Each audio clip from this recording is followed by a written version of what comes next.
ijoollee bullootti balleetii fi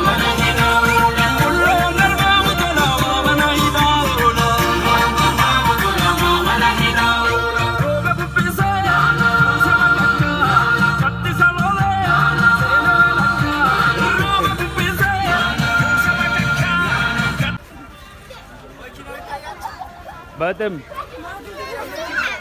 Badem.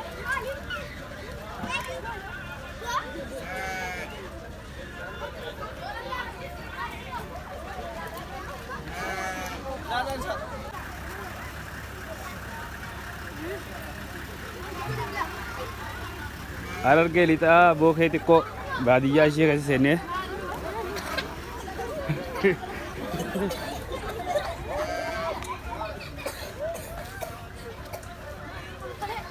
Harargee lixaa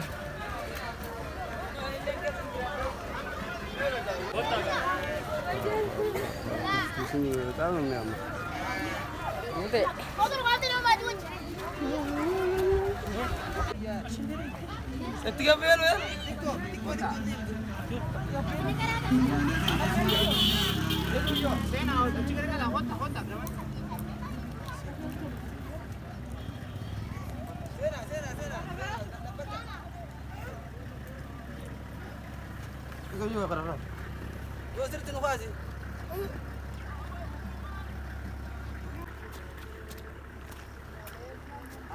Haroo Carcar jechuun isa kana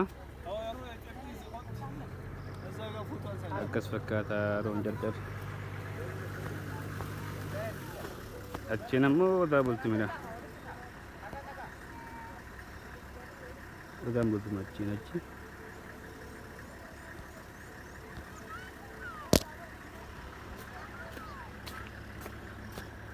Haroo Carcar jechuun asirraa.